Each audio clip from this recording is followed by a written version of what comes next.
Hi, welcome to another episode of Let's Talk with Ava. It's your girl Oluwatomisin. If you're listening in for the first time, thank you for being here. And for those of us that have been together on this journey, I I want to quickly give an illustration before I get into the topic for today. Well, the illustration is leading to the topic.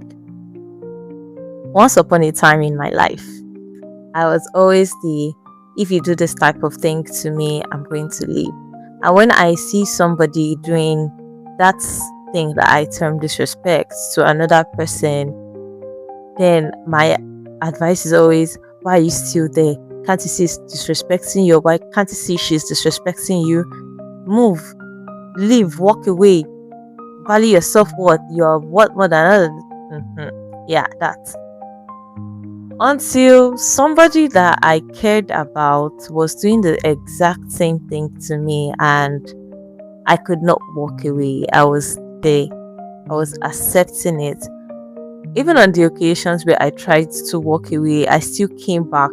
Why? Because I felt like the memories, the memories are too valuable to just walk away from. Sometime last year, I was having a conversation with my cousin and my aunt. My aunt was telling us about somebody who was being abused by our husband, and my cousin and I were just like, "Why is she still there? She should move. Doesn't she have a family? She should go away. She should pack her things and leave." And my auntie was just like, "People don't understand.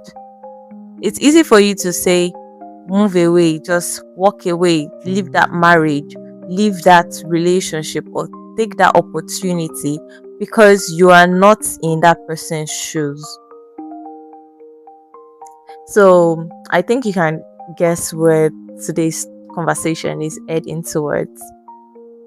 When you find yourself in that same situation that you've been advising people about for years, then the solution that you've been giving to people suddenly becomes far-fetched. It seems like, oh, you cannot understand what I'm going through. It's not that easy. I thought you were the one advising somebody. So what changed? The situation looks the same from the outside. The logic is the same. The warning signs are the same. The only thing that changed is where you are standing. And that changes everything. When somebody tells you their story or their situation, you're on the outside. You're not a partaker of what they are going through. So your mind can focus on the observable facts, the repeated patterns, the logical consequences, because your emotion has no stake in the outcome. You're not scared of getting it wrong, you're not protecting anything, you don't have anything to lose. But when the situation belongs to you, when the table turns, that distance disappears. Your emotions sit in the middle of the decision. Your fears sit in the middle of the decision. Your hopes sit in the middle of the decision. So you're no longer observing the problem, you are living it. And your brain begins to process that information very differently when emotions are involved. So there's a shift from being an observer to being a participant, and that is what quickly dismantles the clear thinking you so easily apply to everyone. Like, there's a name for this. Researchers call it the Solomon's paradox, and it's the idea that we reason more wisely about other people's problems than our own, not because we know their lives better, but because we are emotionally distant from it. So it's like you're trying to read a book that is pressed up against your face. You won't see it clearly. But the moment you pull that book back, then the words begin to make sense. But there's another force at work here, and that runs even deeper. People protect the identity they believe about themselves. Someone who sees themselves as loyal will struggle to accept evidence that they might have stayed in a harmful situation too long, because living will feel like they're admitting that they tolerated something they once believed they were too strong to accept. The the it can never be me complex. Yeah. So someone who believes that they are patient might keep waiting in situations that no longer deserves patience, because walking away would challenge the story that they tell themselves about their character. So instead of adjusting the decision, the mind adjusts the interpretation of the situation. You begin to hear things like, oh, it's temporary, the person would change, they can understand the situation better than anyone on the outside could. These explanations, these excuses do not come from weaknesses. They come from a place of the mind trying to protect itself. And that is what remembering the next time we see someone explain something that looks obvious to us. It's not like the person is foolish. It's not like the person is weak. It's just they're trying to protect themselves. And there's another part to this thing. From the outside, we see a final decision. We rarely see the internal struggle that produces it. You don't feel the fear that shaped the choice. You don't feel the pressure they carried while deciding. You don't face the uncertainty they face without the information you now have standing on the other side of it. Let us think back to a decision that we've made and we defended with everything that is inside of us. We were so certain that we're doing the right thing for us. We knew what we were doing, and anybody that, stood against that decision, we saw as, you don't understand me or you don't care about me. And maybe months later or years later, or even now, you look back at that same decision and you struggle to understand why you stayed there too long. Because at that time, it made sense. You had the information available to you then. Your emotions were present at that moment.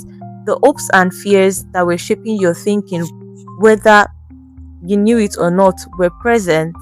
So people do not make decisions with the wisdom they will gain later. They make decisions with the understanding that they have right now. And that shifts everything about how we should judge the choices of others. In psychology, it is called the hindsight bias, which talks about, how a story ends. Once you know how a story ends, the path to that ending looks pretty obvious. But it wasn't clear then. The person standing at the crossroad had incomplete information. They had real constraints. They had emotions running at full volume. They made the best call that they could make from where they were standing, from the information they had available to them at that moment. So instead of asking, why would someone make that choice? Let us try to ask what pressure surrounded it. What fears were they battling? What information were they missing when they had to decide? So that shifts from judgment to curiosity, and that is where empathy begins to play in. So what do we do with all of this?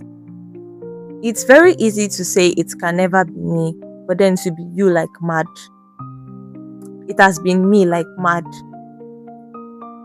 When it comes to yourself, when you're at the crossroad and you're trying to make a decision, create distance. It is very easy to say and hard to do, right? But let's talk about it loud. Talk about it. Write it down. Ask yourself, what would I tell a friend in this exact situation? That small shift from first person to third person helps our brain to step out of the emotional fog and reason a little more clearly. It sounds simple, add in practicality, but it works. And when it comes to other people, before we judge a decision that someone made, let's just try to step into the moment they were actually in, not where you are now. Looking back, not where you are, just where they are, not where you are. You are the observer, but where they are, the pressure, the uncertainty, the version of themselves they are trying to protect. Yes, stand in their shoes, or picture yourself in their shoes and try to make a decision. Every person looks reasonable inside the story that they are telling themselves while they are living through it.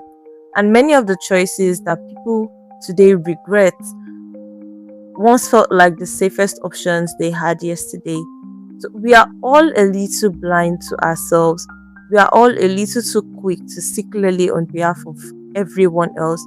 The goal is not to stop having opinions, it's to have empathy, to hold them with a little more humility, a little more grace. Now, I'm not saying that if your friend is doing something foolish, then you don't tell the person. Obviously, tell the person, that's why you're in their life, that's why you're their friend. But instead of being so quick to jump into conclusion, let us try to look at things from their own perspective, from where they are, from what they are going through, from their experiences, and give them grace in the decisions that they are making. So also, it can't be me. Yeah, life would humble you so fast that it would be you and more. So that is all for today. Please follow me on Spotify now. Abba. Yes, follow on Spotify. You can share with your friends. Share with your enemies too. I don't know, just propagate the gospel. And yeah, that's what we're discussing on today. If it's too close to home, sit with you for a moment. And if you think of somebody that you've been a little too quick to judge lately, including yourself, reach out. Let's do better. We can be better people. Yes, let's stop being Georginas and Georgians and just try to be a little more empathicious, if that's a word, to other people. So take care of yourselves. Go easy on people. They are usually trying to do their best. See you in the next episode. Bye.